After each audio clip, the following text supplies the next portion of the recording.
جنگل کا بادشاہ اور چالاک لڑکی۔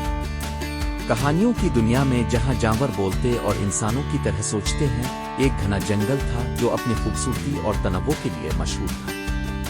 اس جنگل میں مختلف قسم کے جانور رہتے تھے، لیکن سب سے زیادہ خوف اور احترام کا باعث ایک طاقتور شیر تھا جسے شیر بادشاہ کہا جاتا تھا۔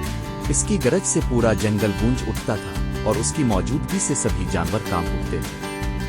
اسی جنگل کے کنارے پر ایک چھوٹا سا گاؤں آباد تھا جہاں ایک چالاک اور ذہین لڑکی زینب اپنے والدین کے ساتھ رہتی تھی۔ زینب کی ذہانت اور حاضر جوابی کی وجہ سے پورے گاؤں میں اس کی مثالیں دی جاتی تھیں۔ وہ کتابوں کی شوقین تھی اور ہر وقت کچھ نیا سیکھنے کی جستجو میں رہتی تھی۔ ایک دن زینب اپنے گاؤں کے قریب جنگل کے کنارے بیٹھی ایک کتاب پڑھ رہی تھی۔ اچانک اس نے جھاڑیوں میں حرکت محسوس کی اور فوراً چوکس ہو گئی۔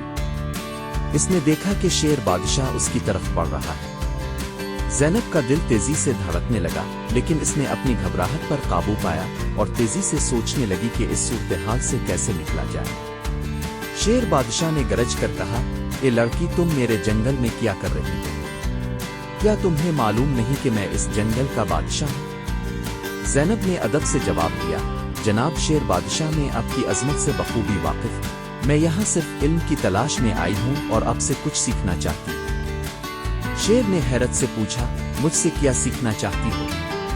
زینب نے مسکرا کر کہا، میں نے سنا ہے کہ آپ دنیا کے سب سے طاقتور اور عقلمند شیر ہیں۔ اگر آپ مجھے اپنی طاقت اور حکمت کے بارے میں سکھائیں تو میں بہت مشکور ہوں۔ شیر اپنی تعریف سن کر خوش ہوا اور بولا، ٹھیک ہے، میں تمہیں اپنی طاقت کا مظاہرہ کرتا ہوں۔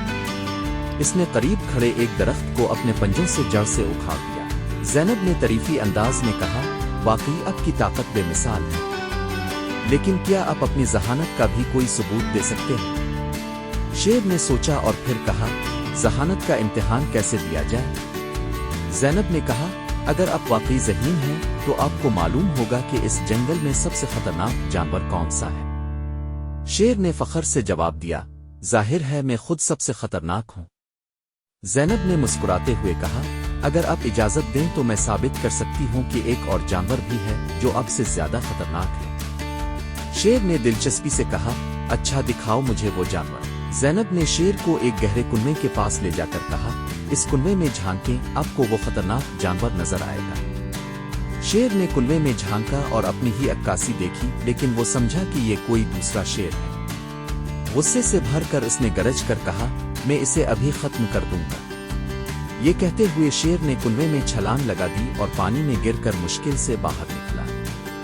زینب نے موقع کا فائدہ اٹھاتے ہوئے دوڑ لگا دی اور گاؤں واپس پہنچ گئی۔ زینب کی حاضر جوابی اور ذہانت نے اسے خطرناک صورتحال سے بچا لیا۔ اس کہانی سے ہمیں یہ سبق ملتا ہے کہ عقل اور حکمت سے بڑی مشکل کا حل نکالا جا سکتا ہے، اور جسمانی طاقت ہمیشہ کامیابی کی ضمانت نہیں ہوتی۔